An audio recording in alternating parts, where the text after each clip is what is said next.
from Hollywood, the Hollywood Radio Theater.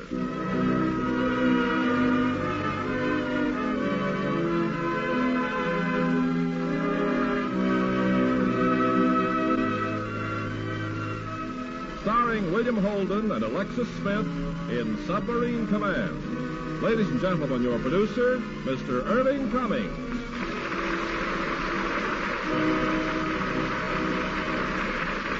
Greetings from Hollywood, ladies and gentlemen. We are all aware of the perils of the submarine service and can therefore sympathize with the officer who has command over the lives of men aboard his ship. His fateful decisions are often subjected to minute scrutiny, and even his own men may stand in judgment against him. Such is the dramatic situation in tonight's play, Submarine Command. And starring in his original role in this exciting Paramount picture, we have William Holden, and as his co-star, lovely Alexis Smith. Now, Submarine Command, starring William Holden as Kenneth White and Alexis Smith as Carol.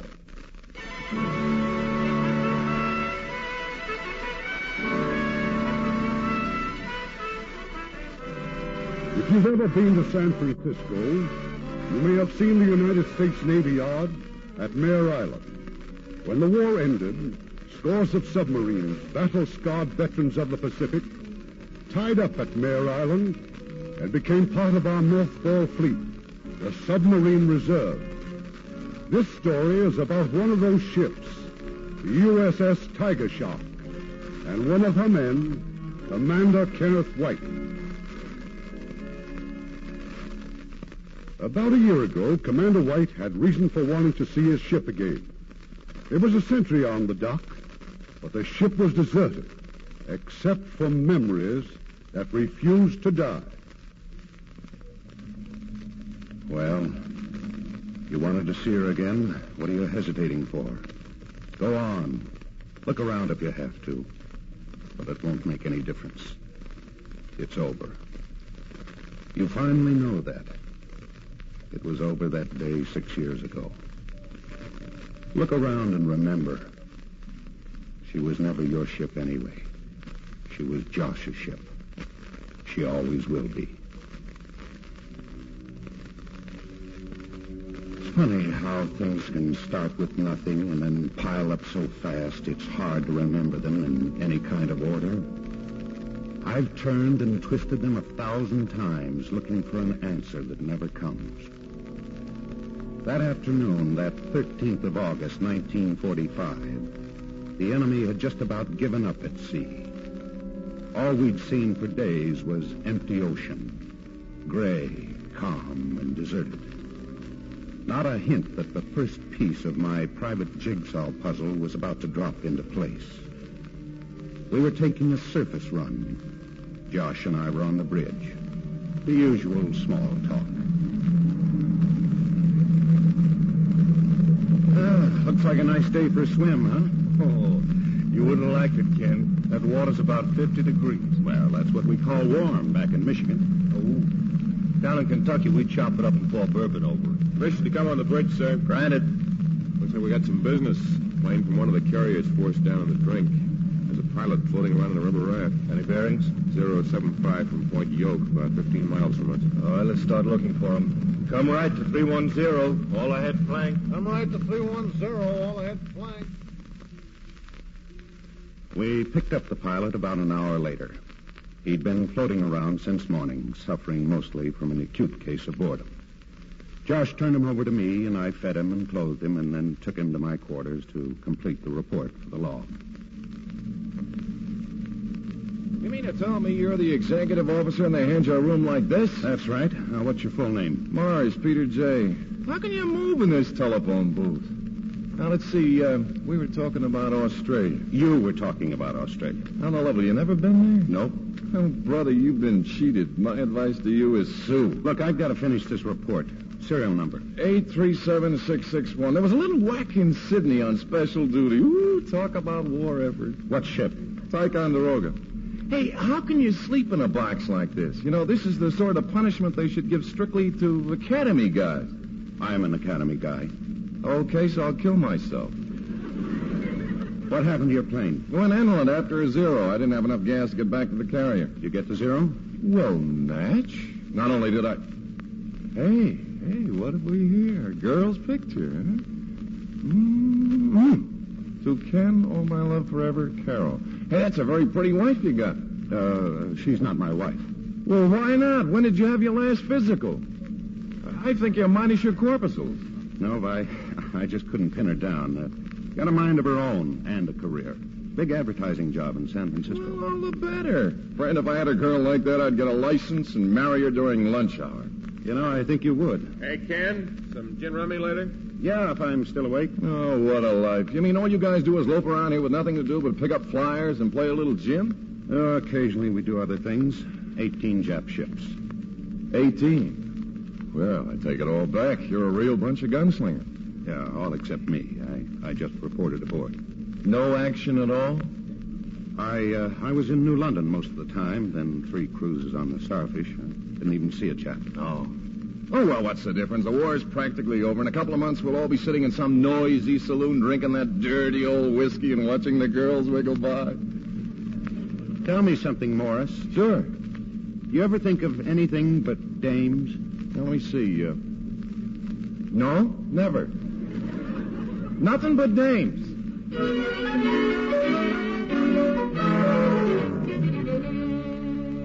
Morris's question kept bouncing around in my head.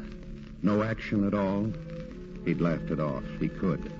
It was a fine joke, and I appreciated it. But I wondered if it had spread to the crew and how funny they could think it was. Later that night, Josh Rice and I were in the wardroom having a cup of coffee.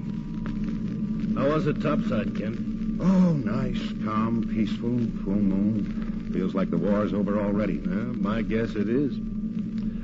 I wonder what's in store for us, Josh. You got me. Never been around when they've wound up a war before. Well, at least we're alive. No, but I've got news for you. Peacetime service is no picnic either. You'll find out when you're the forgotten man. No, worse than the forgotten man, because you're still around to get into people's hair.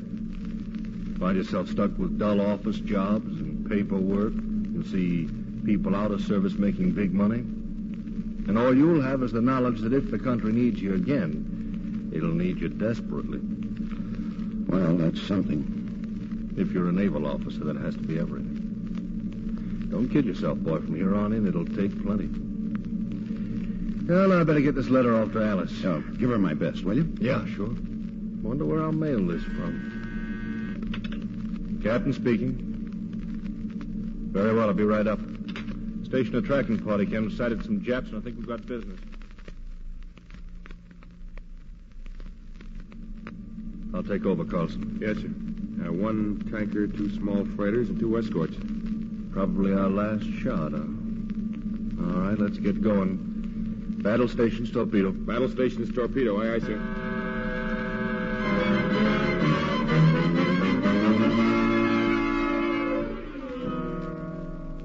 We were leveled off at 60 feet. Josh stood at the periscope a moment longer and then called me over to take his place. This one's for you, Ken. You take over. Get 2 of them. We'll have an even 20. Thanks, I'll try. 60 feet, sir. Trim satisfactory. Leading ship, mark bearing. Angle on the bow, 40 port, downscope. We'll fire 3 torpedoes at the first ship, 3 at the second, then swing our stern tubes on the tanker. Make ready all torpedo tubes, set depth 10 feet. Make ready all tubes, set depth 10 feet. Mark range. Range 1300. Mark bearing. Bearing set. Stand by. Stand by. Fire!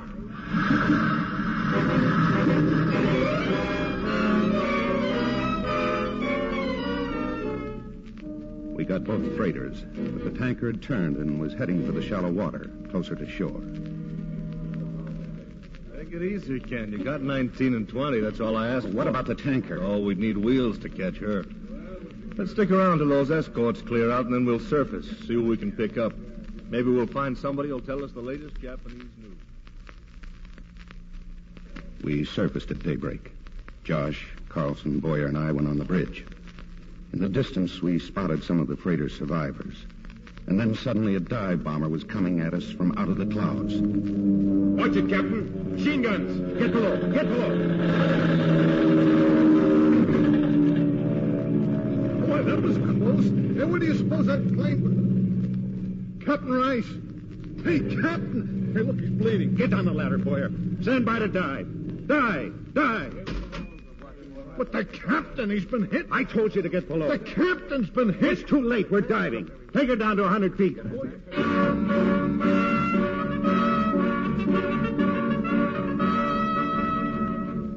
As I slammed the hatch, I caught the last glimpse of Josh Rice. He lay on the deck, motionless, that terrible look of surprise still on his face. Maybe he was still alive. But I had no choice. We stayed below till the sonar signals read all quiet. And then Boyer, the chief torpedoman, walked up to me. What about going back up, sir? He's dropped everything he has. How do we know there's only one plane? It'll only take a minute to get out with a rubber raft. I'll take my chances, sir. Captain Rice would do as much for any one of us. How about it, sir? Would he do as much, or would he think of the ship? All I know is that maybe we can still save him. High-speed propellers approaching, bearing 350. Left full rudder, steady on course 220. Left full rudder, steady on course 220. Sounds like a destroyer. But the captain, you just can't leave him. That's enough, Boyer. Get to your station. Yes, sir. Contact started pinging, sir. Rig for depth charges. Rig for silent running. They're going to make a run on us.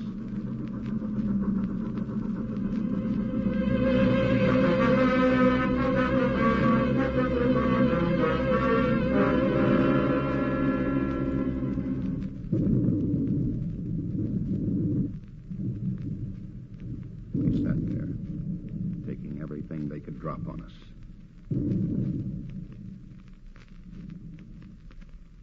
But then abruptly the attack stopped. It didn't make sense. But the destroyer was leaving, the sound signals of its engines growing fainter and fainter. And then we learned the reason why.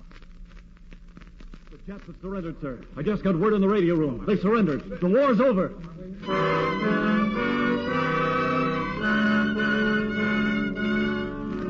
The war was over, but nearly 3 months went by before the Tiger Shark finally headed into San Diego Harbor. Lots of ships were coming home those days, and one more sub didn't attract much attention. I was glad. The one-day warrior who had lost his captain and almost his ship in his first and only action. Carol was waiting for me on the dock, and in those first few moments, the world seemed very good again. And now, darling, meet an old friend of yours. Hi, if you're all through kissing her, I'll join you. Pete Morris, I thought we dropped you off in Guam. Well, so you did, but I hit Frisco 3 weeks ago, and we've been having a lovely time. Carol, you know this character? Well, 3 weeks ago I didn't. But then an amazing coincidence occurred. I checked all the phone books, all the advertising agencies, and just happened to bump into her. And then when we heard the Tiger Shark was coming home... She couldn't come all the way down here alone now, could she? Well, look, I got it all arranged. A big party, someplace in town called the Blue Room. So round up your pals, and old Daddy here will show you how to bell the great. Look, I'll have to join you later. I've got to see someone in Coronado. Oh, Ken, not now. Well, can't I go with you? No, you run along with Pete. Well, what if you get lost? Where do we send for the body? Rice's house. I'm going to see his wife. Or rather, his widow. I'll see you later, honey.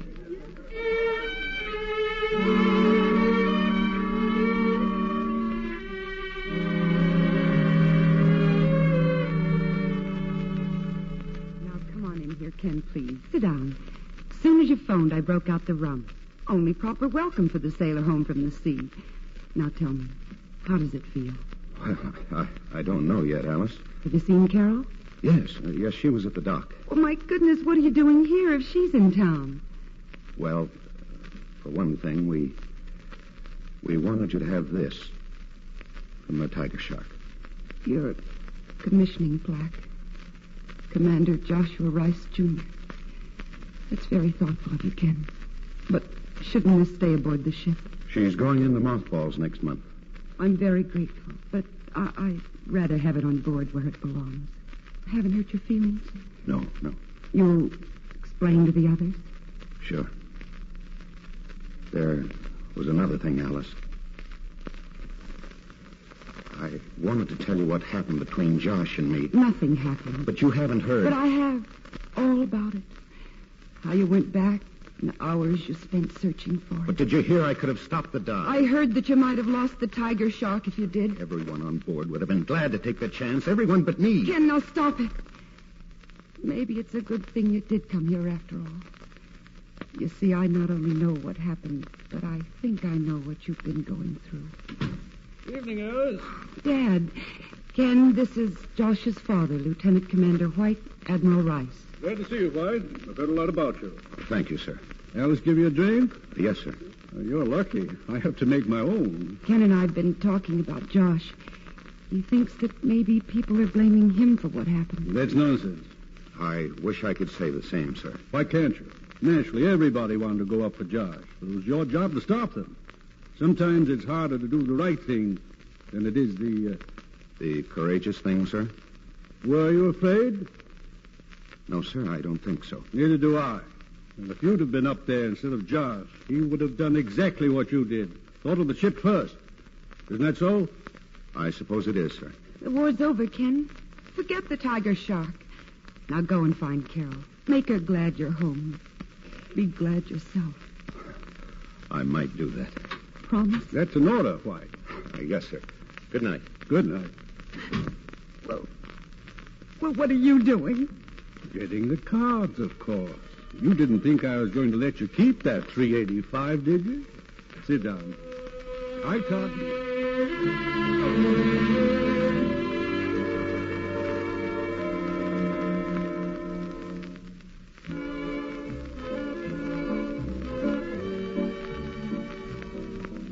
I went back to town and found them at the Blue Room. Carol, Pete Morris, and some of the others from the ship. It was quite a gay celebration. I've missed you so, Ken.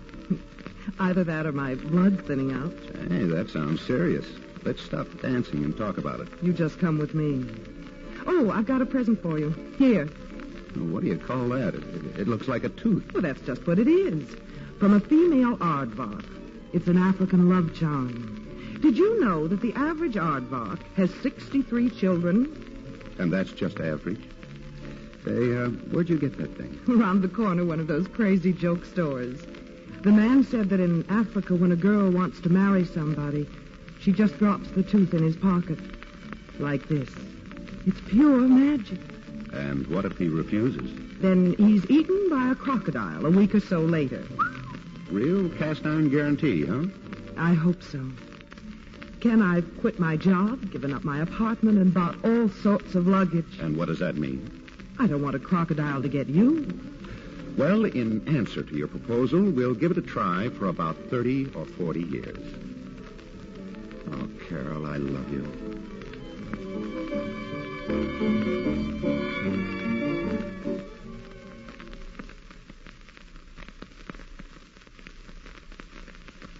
And so, my dear friends, you may proceed to congratulate us. He has just won my hand. Well, suit yourself, Carol, but you've just blown your chances for a very poetic life. Well, glasses up, everybody. This is an occasion. Here's to clear sailing for the nicest people I've ever known, Ken and Carol. And here's to all of us. May we be allowed a lot of fun and little time to regret it.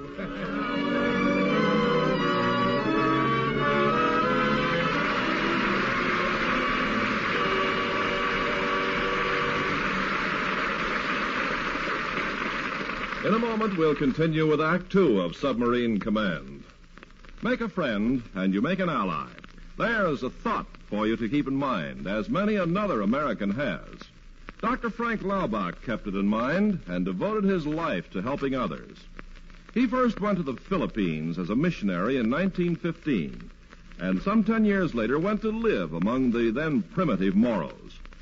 He asked them to teach him their language, not a syllable of which had ever been written. But Dr. Laubach found that by means of phonetic charts, he could teach the illiterate Moros how to read and write their own language for the first time. Until the Depression, money came in from Americans who'd heard of the doctor's work. And then a Moro chief gave Dr. Laubach an idea how he could continue his teaching. Through the theory of each one, teach one, each native who learned to read and write would teach another to do the same, and so on. Within 7 years, Each One Teach One helped the natives rise from a 95% illiteracy to a point where over 70% of them could read and write. Dr. Laubach enlarged the scope of Each One Teach One to reach other countries, and from his work was born the World Literacy Committee, which has sent teams into 67 countries to spread the theory of Each One Teach One in over 200 different languages. In 20 years, over 65 million people learned to read and write through the system, a system which has brought the family of nations closer through education and proved most graphically that by helping others, you help your country. Now, our producer, Mr. Cummings. Act 2 of Submarine Command, starring William Holden as Ken and Alexis Smith as Carol, with Stephen Dunn as Pete Mars.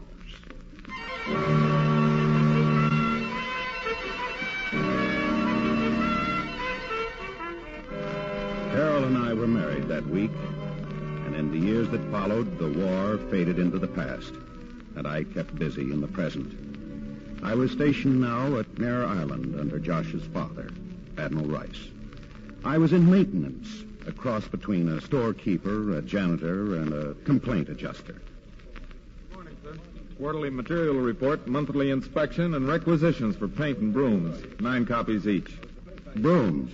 Do I have to sign all copies? Just 8. You initial our file copy. No, that's a break. Captain Cornwell's wife called about the incinerator. Again? She found soot on the dining room rug this time. And Commander Roberts says there are orange peels on Pier 2. Tell the commander we'll send him a broom as soon as we get one. Hello? Oh, yes, sir. Right away, sir. Admiral Rice. He's probably found an apple core under his desk. I'll sign those papers when I get back. Come in, Ken. Come in. Well, how are things going? All right, sir, as far as I know. You like your job, Ken? No, sir. You can't say that I blame you. I hear you've been having trouble with Cornwell's wife. It seems she doesn't like the way we're burning the trash, sir. Old Hatchet-Face would run the entire Navy given half a chance. Well, I've got a different sort of chore for you, Ken. A reporter from New York is doing a story on the mothball Navy. I'd like you to show him the submarine. Yes, sir. He'll be at your office at 11. I'll advise the duty officers on the piers. Give him what you can. Is that all, sir? That's all, Ken. Thank you, sir.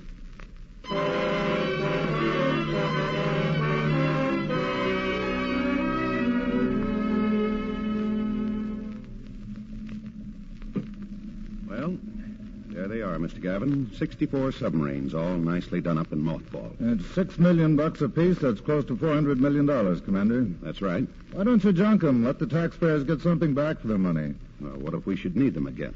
It's my guess the next war will be fought with push buttons. We'd better make sure we've got the buttons first. Maybe you're right. Hey, how long would it take to exhume one of those if you wanted to? Oh, in an emergency, about 2 weeks. Yeah. By that time, be all over except the peace treaty. Well, I better get a couple of pictures. Yeah, now, there's one that looks like it saw lots of action. Yes. Yes, it did. 20 Jap flags on the conning tower. What's her name, Commander? Tiger Shark. Tiger Shark, yeah. She's the one who lost her captain the day the war ended, right? Right. Why, the fellow who had to take her down must have felt like a heel. Bet he had a lot of sleepless nights after that. Happen to know who he was? Yes. Who? Me. Sorry, Commander. That's okay, Mr. Gavin. Now, go ahead and take your pictures.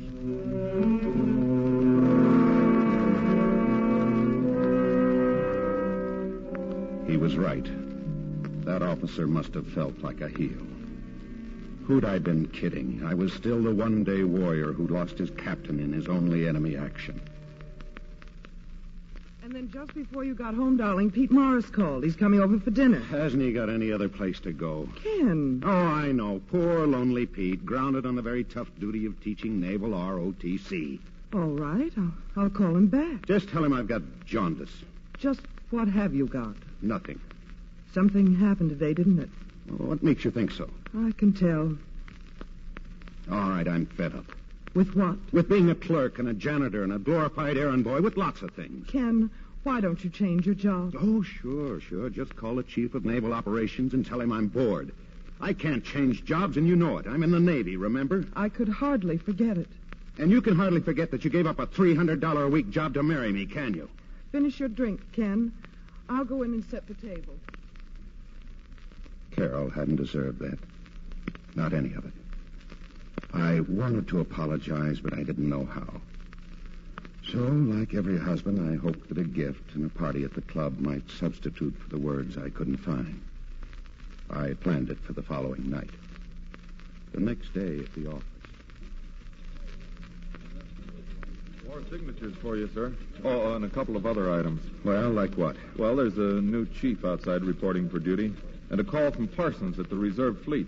He wants to know if we have any qualified submarine men. Why? They just got orders to put the Tiger Shark back in commission. Tiger Shark? How'd they happen to pick her? I don't know. Well, we haven't any men, so tell Parsons... the garbage disposal unit of the United States Navy? Hiya, Pete. Hi. Hey.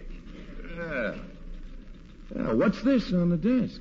Oh, that it's something for Carol. Oh, struck oil, huh? Wristwatches and parties. How do you do it?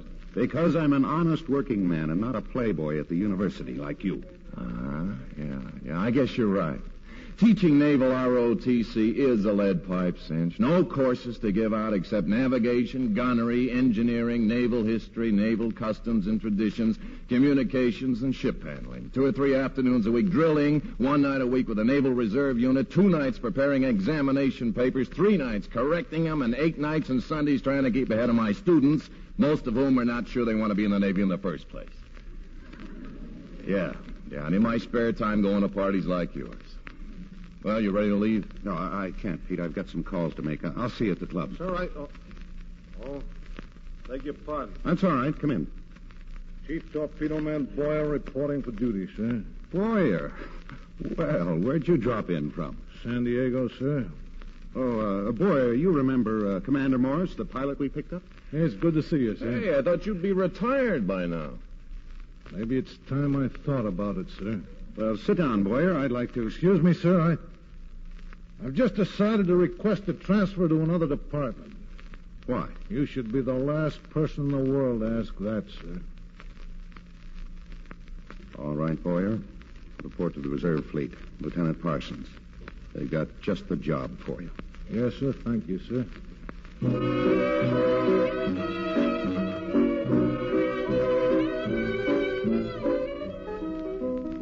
Ken, aren't you eating, dear? You hardly touched your dinner. I'm not hungry.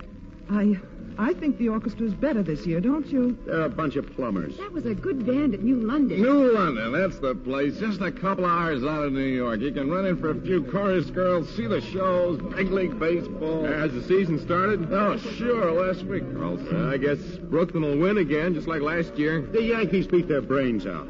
Well, I mean, before that, they won the division. It's a league, Harry, not a division. Well, what's the difference? Who cares? Well, if he doesn't know when the season starts, how does he know Brooklyn's going to win? Which is what I read in the papers, Ken. Would anybody care When for more... last World Series, that's typical. A bunch of guys pay no attention to baseball all year long, and then suddenly the World Series comes along. They read a couple of articles, and for a week they're experts. He didn't say he was an expert. Look, you're in a bad mood. Knock it off. I'm in a good enough mood. You're just stewing about that Boyer thing. That's all. Forget it. Why don't you shut up? Oh, come on, Ken. This is your party. Let's have a toast. Glasses up, everybody. Glasses up. That's about half your total conversation. It's time you grow up. Excuse me, I have to kill a husband. I'll be right back.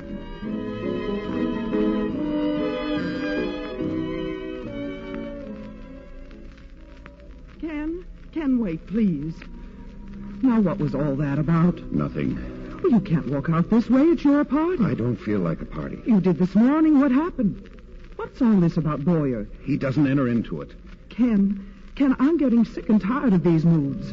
How do you think I feel in front of all those people? They must think you're crazy. I don't care what they think. Well, I do. We can't walk out and leave them. I'm not asking you to.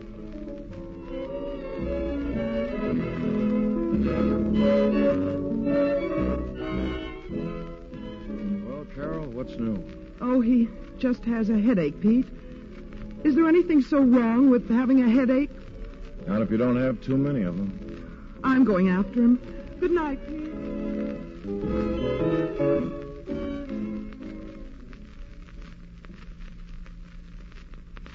I had heard Pete's wisecrack, and he was right. too many headaches. And having Boyer in charge of the work crew on the Tiger Shark didn't help them any. But I couldn't stay away from the dock. Something kept pulling me back like north pulls a compass needle. And maybe without knowing it, I was waiting around to keep him up.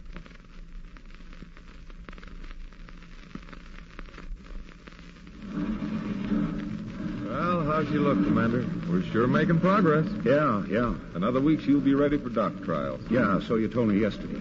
You know, I almost think I'd like to put in for submarine duty myself. When you stop and think what... Fire bell. Where is it, sailor? Looks like the forward battery, sir. Keep everybody out of here.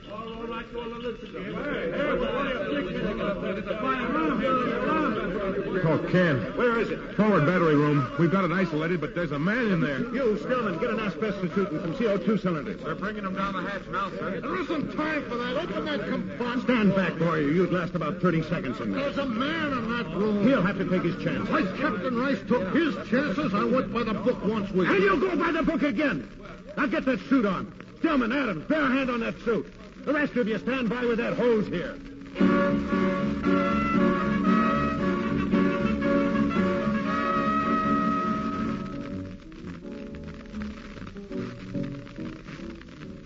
Well, Carol, now what's the big problem? First of all, thanks for coming, Pete. Oh, stop it, will you? Any more news about that fire? Well, the man was pretty badly burned. It's really too soon to say. Harry Carlson told me that Boyer wanted to go right in. Ken wouldn't let him? Well, the Admiral had something to say about that, too. He told Ken that he did the right thing. If he hadn't, Boyer and who knows who else may have been killed. I heard him say so myself. Then Ken's all right. All Ken said was maybe it's time he did the wrong Oh, thing. that's exactly what I mean. It's his whole attitude. Pete, I'm really desperate. There are times when I think he hates me. Oh, now, wait a minute. Well, he's mad at something. What is it? I'm a sweet child of the field. I know nothing. I've got to have some help, or this marriage of mine is going to go sky high. That wouldn't be fun for anybody. Except for guys like myself. Don't worry. I'm one of those fellas that, well, we go to all the parties and we eye other men's girls, but when you're free, we don't want any part of it. So, okay, go ahead, shoot.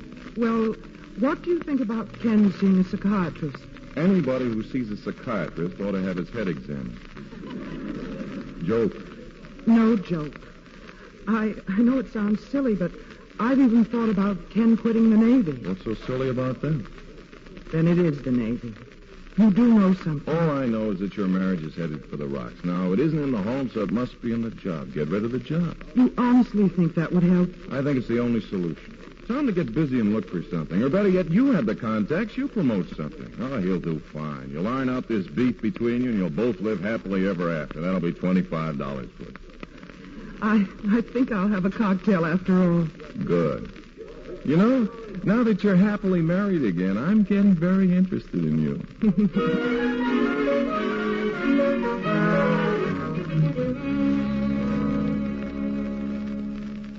Well, Ken, anything in the mail? Yeah, and I don't get it. A chance to become a captain of industry. Matthews Electric Company, Portland, Oregon. Yeah, take a look at this. Dear Commander White, we're in need of a man experienced in maintenance and personnel work. That's me. Suggested to us by Admiral Rice. Nice of him, huh? I can assure you the arrangements we contemplate will be more than satisfactory to you. Sounds terrific. But why should Rice have picked me? Well, why wouldn't he? Yeah. How do you feel about Portland? I hear it's wonderful. Means buying umbrellas, long underwear, and finding a good thick roof. Oh, they have lots of nice houses near the plant. They do? Now, where did you hear that? Oh, I don't know. I think I read it somewhere. What was the name of that businessman you had lunch with a couple of months ago? Businessman? You used to write copy for his refrigerators. A.E. Matthews, if I remember correctly. Ken. What kind of a fool do you think I am, and how long do you think I'd stay a fool? Or maybe you thought I might go for it. What does Matthews get out of this? You're going to write his copy for free? I only said if there ever was And what about the Admiral? You going to do his advertising, or did you just cry on his shoulder about the hardships of Navy life? I simply asked his advice, and he agreed with Pete that it was the best Pete? thing... Well, who'd you miss, honey? How about the mailman? What'd he think? Did you write your newspaper, your congressman? All right, Ken. I'm sorry. I know now that I was going about it the wrong way, but honestly, I thought it was a solution. For what? For us. Ken, you're at war with your job and yourself and with me, and something has to give. Do you want it to be our marriage? Oh, you know I don't. Then you've got to make a change. Meaning Portland? Meaning anything. Get a farm, take up painting. Only please, please get us out of our trouble. And you think leaving the Navy will do that? Yes, I do. Well, I suppose you're right. Otherwise, the Admiral wouldn't have backed you up. Where are you going? To the office. I'm going to resign from the Navy.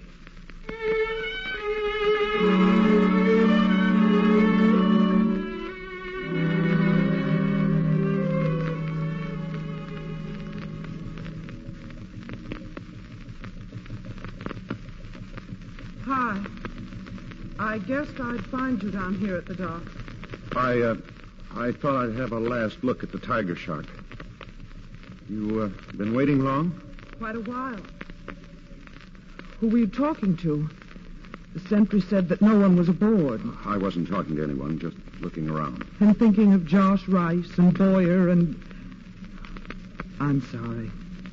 No need to be sorry. You're very perceptive. Well, I've got a dozen things to do. I've got to call the moving company and make reservations Portland for... won't work, Carol. I can't beat this thing by running out on it. Then I'll still want to get my things moved out. Oh, look, Carol. Ken, please. Maybe we can talk it over. We have. We've beaten the subject to death. You can't seem to solve your problems in Portland, and I can't solve mine in the Navy. Isn't that right? I wish we'd made it. You're nice kinfolk. Goodbye, Ken.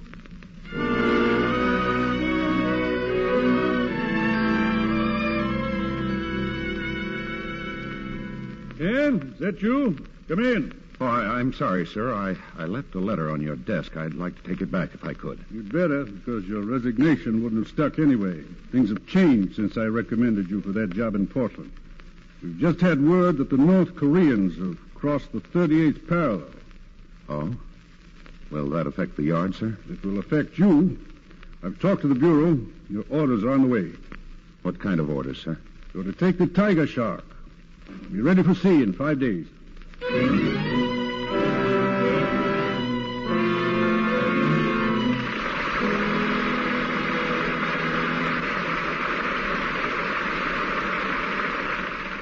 Act 3 of the Hollywood Radio Theater will continue in just a few moments.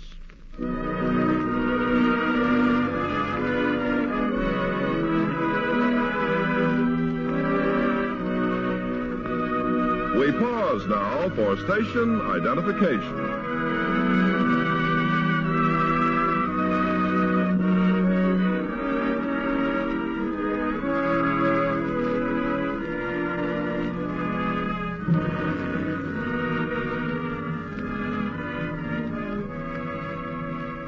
The curtain rises on Act 3 of Submarine Command, starring William Holden as Ken and Alexis Smith as Carol, with Sheldon Leonard as Boyer.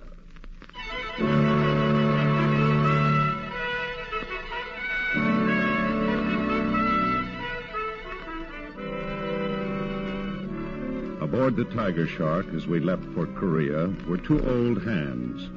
Harry Carlson, now the executive officer, and Boyer. The middle of December found us on patrol in the Sea of Japan. Inland, things weren't going too well. Thousands of troops had been caught in a trap. They'd fought their way out towards the coast and were now praying for evacuation out of the port of Hungnam. But our orders still read patrol duty.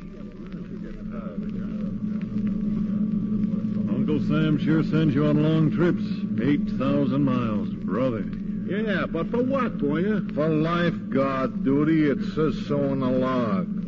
Maybe you'd rather be at Hungnam with a couple of million reds on your tail. No, you don't have to go to extremes. Listen, sailor, you're a guest aboard a $6 million efficiency department with free light, heat, radio, air conditioning, mail delivered by destroyers, the best chow in the world. Only one thing wrong with this ship. Well, what is it? Never mind. I hope you never have to find out.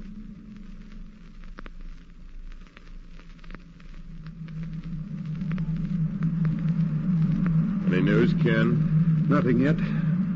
Colder, huh? The wind's shifting.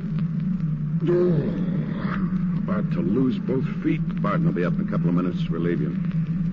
They get the mail sorted out yet? Yeah, you've got a dozen letters down there from Sue. Hey, thanks. You hear from Carol? Yes. Ken, I know it's none of my business, but... Look, there's nothing you can tell me I don't already know, including what a heel I've been. Permission to come on the bridge, sir? Granted. Oh, it's about time. Sorry, Harry, but I stopped to listen to the news from Hung Nam. Beachhead's still holding. They're moving men and equipment off as fast as they can load them. How many to go? Over 20,000. I'll see you below, Harry. Right.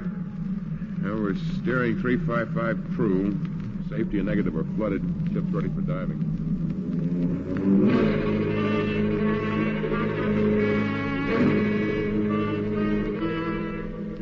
Our change of orders came through that night. We were to rendezvous at once with an airplane carrier. Purpose, instructions for a special mission. The following noon, I was aboard the USS Concord. And there waiting for me was Pete Morris. Well, what are you so surprised about? How did you get here? Simple. I told him I didn't want sea duty. Well, what's the latest on the home front? Oh, all quiet, I guess. Well, then you're not worried? Worried about what? Well, didn't Carol tell you? Well, I got a letter yesterday, the most impersonal hello in history.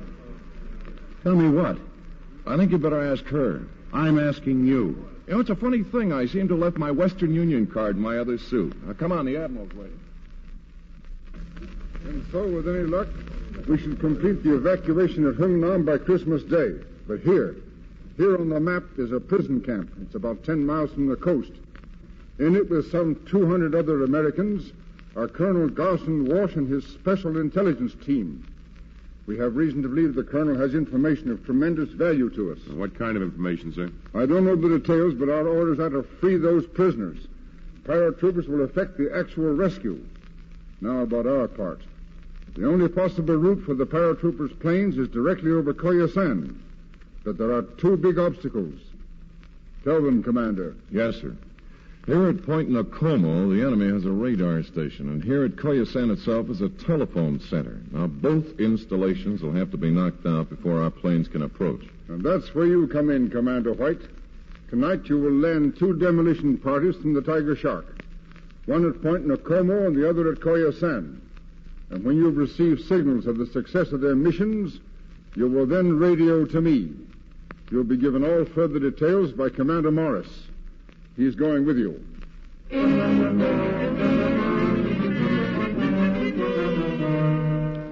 Half a dozen men left the Concord and came aboard the Tiger Shark. And that night in the wardroom, we again went over our plan. So this whole deal hinges on us. Unless the Reds are completely surprised, they'll massacre the prisoners. And in order to surprise them, we have to cut the communications. Now, three of us are going to be responsible for the radar station, Major Kim, Lieutenant Barton, and myself. Okay, now we'll put you off on a rubber boat at Point Nakomo. You'll go ashore and lay low for approximately 1 hour until 4:30. Right. That'll give us time to take the Tiger Shark to the entrance of Koyasan Harbor. Now, that's where you two frogmen can slip over the side. Yes, sir. There's no chance of getting into the harbor. None at all. The harbor's mine. It's okay with us, sir. We'll swim in. Now, at exactly 04:30, both parties will proceed to destroy their objectives. As soon as you've done this, send me your signals, and I'll radio the Admiral. Any questions? No, sir. Captain White? Yes? We've just sighted Point Nakomo, bearing 295. Very well. Be ready in 15 minutes.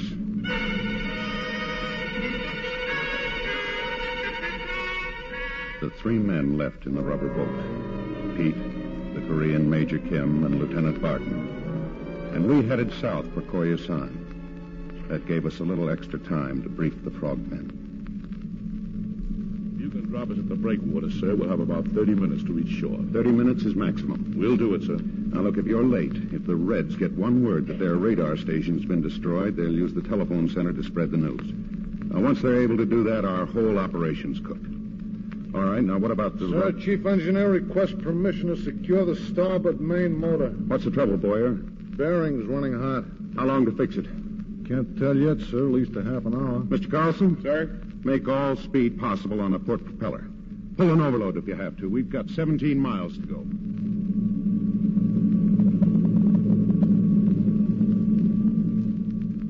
They repaired that hot bearing. But until it was fixed, our speed had been cut in half. When we reached the breakwater outside Koyasan Harbor, we'd already lost a full 20 minutes of our schedule. Frogmen are ready, Ken. Standing by. Tell them to relax. We've lost too much time. They're not going in? Oh, I know those boys can swim, but even a seal couldn't make it in the time we've got left. Any alternatives? Yeah, just one. We'll take the Tiger Shark into the harbor. The harbor's mine. We can't get inside. I know. And it's a gamble. But this time the odds are right. One sub against the lives of those 200 prisoners. We'll take our chances. Clear the bridge. Stand by for dive.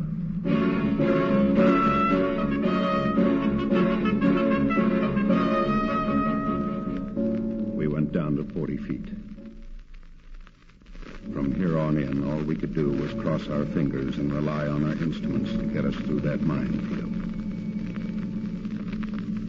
Sonar reading 15 degrees on leader bow. There's an echo directly ahead of us. 200 yards and closing. Right full rudder, all ahead 1/3. Right full rudder, all ahead 1/3, sir. Object still closing, sir. I think we're at the entrance. Contact, sir, up port. Mine cable. Left full rudder. Downscope. Left full rudder, sir.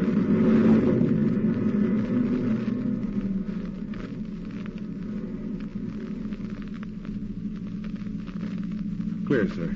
Rudder amidships. Rudder amidships, sir. Steer 225. Steer 225, sir. Planer up. Let the frogmen off. Upscope. 38 feet. 35 feet. 31 feet.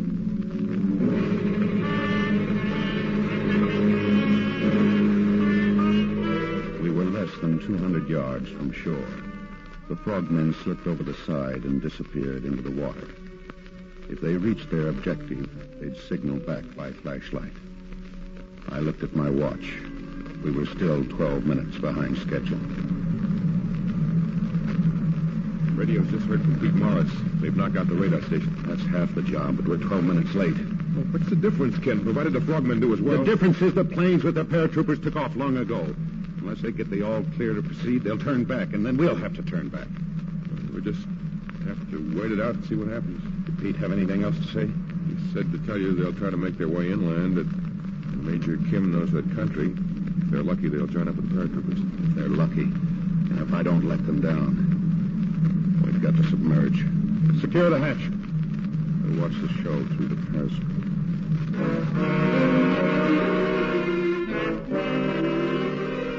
We watched and waited endlessly. A silent ship and a silent crew, knowing that the mission would fail, that the planes would be ordered to return to their base if we didn't report to the carrier. It was Boyer who reminded me of the time. He wasn't shouting. It only seemed that he was shouting. It's 058, sir. We have to report by 05. Yes, I know. Wait a minute. They're signaling from the shore. I've got the signal. Downscope. We're going to surface. Well, you know they've got shore batteries here in the harbor. It's the only way we can send an all clear to the carrier. As soon as the antennas are out of the water, contact the carrier and report the all clear.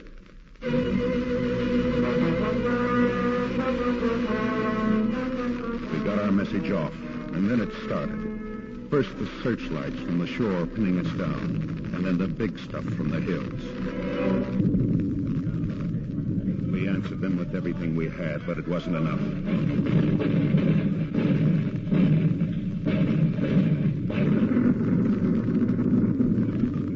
Engine room hit, sir. She's settling aft. All hands carry out demolition orders. All hands carry out demolition orders. Abandon ship. The men leaped into the water. I thought they were all gone, and then in back of me I heard Boyer's voice. You'll need this, sir. Here, get a life jacket. Thanks, Boyer. Let's go, sir.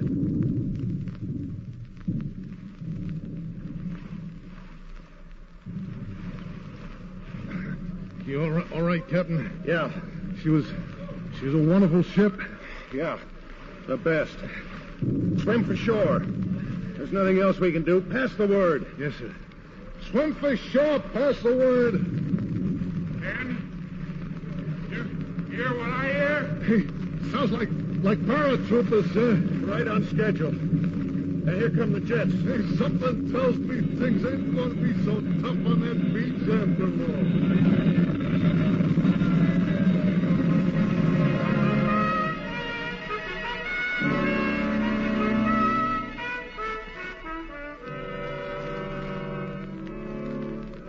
It's hard now to remember just how much time went by or exactly what happened on the beach. But sometime during the morning... You accounted for all your men yet, Commander? All safe, Colonel, except 4 of my men and the radar landing party, 7 of us. We lost 14 paratroopers, but I guess it's not too big a price to pay for pulling out nearly 200. What about the intelligence team, Walsh's outfit? Okay. Man, they got what they came for. Hey, Captain, look who's coming. Well, it's nice to see your smiling faces.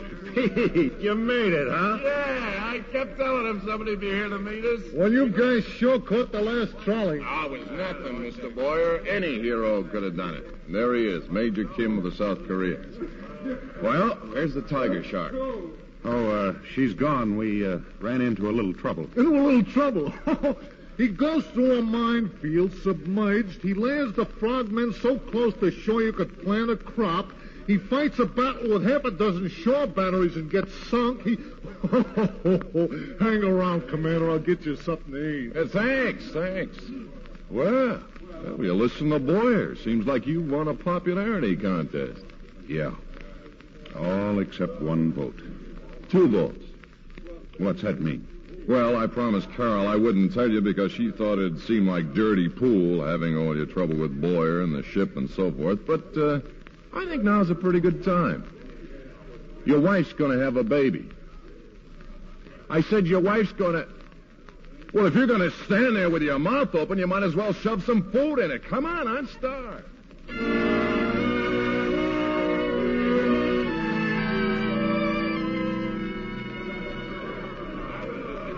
A couple of weeks ago, another submarine went down the ways and into the water. Bigger and better than anything we've ever known. Carol was there at the launching. She was the one who swung that familiar bottle of champagne. I hereby christen the USS Tiger Shark.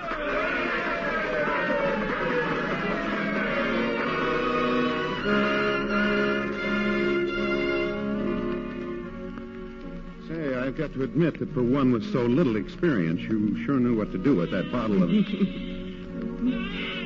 Well, do something. The baby, she's crying. She's hungry. Really?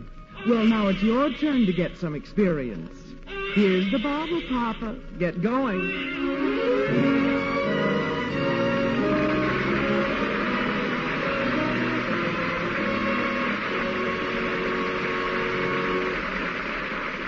In a moment, our stars will return. Make a friend, and you make an ally. There's a thought for you to keep in mind, as many another American has. Elizabeth Vining was an American who probably had more individual success than anyone else in creating a strong feeling of friendship between the United States and Japan. In 1946, she was selected for the important job of teaching English to the 12-year-old Crown Prince Akihito. Her tour of duty was for 2 years. In Tokyo, she found a class of 20 boys had been assigned to her. By patiently conducting her class completely in English, Miss Vining gradually taught them a language they were eager to learn. Her methods of teaching and subject matter were of her own choice. The boys studied American history and democracy, had discussions on the United Nations, and the prince memorized Lincoln's Gettysburg Address. At the end of her assignment, Miss Vining agreed to stay another year, since the prince's English had reached the point where he could understand the expression of ideas. At the end of the 3rd year, Prince Akihito was well acquainted with English and the benefits of a democratic way of life. Miss Vining's work was finished. The Emperor and the Empress thanked her for the understanding she had brought to the prince and the Japanese children, and gave her many gifts to show their gratitude. And what had Elizabeth Vining learned from her work? That she had contributed much toward the future peace of Japan and the rest of the world. That she opened windows which had remained closed too long. As one of her students told her, You have not only taught us English, you have taught us thoughts. Yes, Elizabeth Vining had learned that by helping others, you help your country. Now, here is Mr. Cummings with our stars. And now, William Holden and Alexis Smith, let me thank you for 2 fine performances.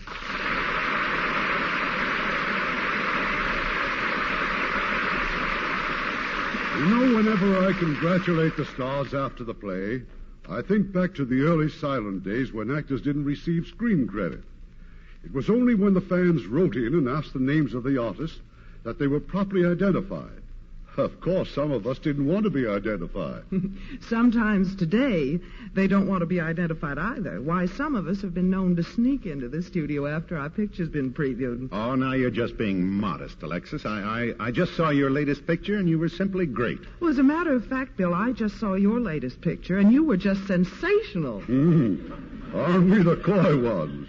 By any chance, are you talking about Paramount's new picture, The Turning Point, starring William Holden, Edmund O'Brien, and Alexis Smith? Irving, there was no need to mention our latest picture, The Turning Point. I just thought someone ought to say a good word for Edmund O'Brien. Well, I'll say a good word for Eddie any time and any picture. Be sure to listen next week to Jane Wyman in a heartwarming drama the whole family will love. RKO's moving story of the Blue Veil. It's one of my favorites, Irving. Good night. Good night. Good night, and thanks for a wonderful evening. This is Irving Cummings saying good night to you from Hollywood.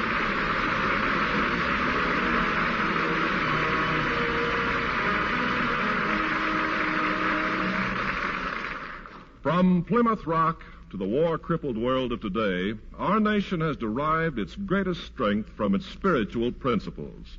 Our religious beliefs have given form to the whole structure of American living and helped to keep it free.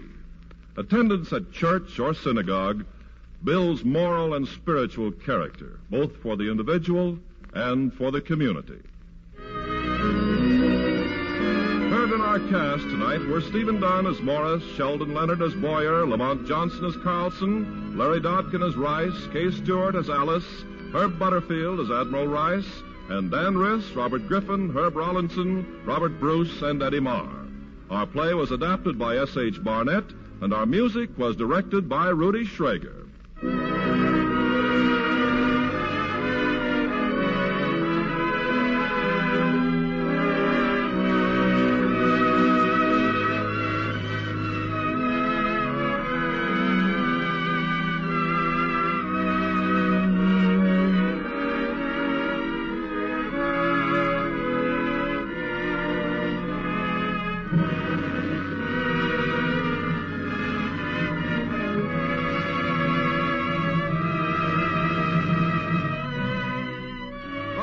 Radio Theater is a presentation of the United States Armed Forces Radio Service.